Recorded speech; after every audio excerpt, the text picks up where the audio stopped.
This is the lightest and smallest piece of gear that I have, and this is what brings my camping to the next level.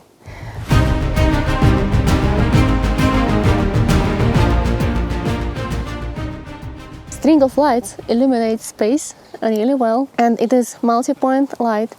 Also, I feel like it is Christmas every evening when I'm camping, so cool. There are a lot of options for strings of lights and for camping lights out there on the market, but again, I go for the smallest, go for the lightest.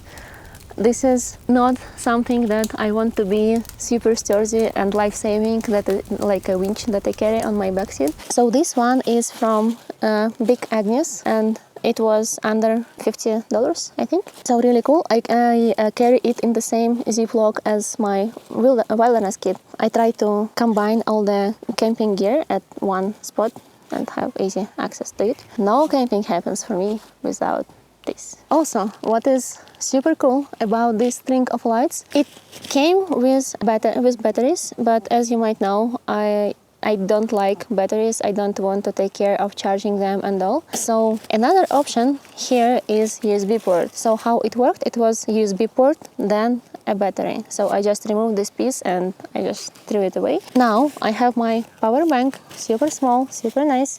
It has 10,000 ampere hours. So I just insert my string of lights into the power bank, and it is long enough usually to go from my motorcycle to my tent, just like this. How do you keep festive when out in the wilderness? Let me know. I would really love to know. Maybe I can bring my camping even to the next level. Thank you so much for watching this. I appreciate it a lot. Hope it was helpful, and I'll see you next Sunday.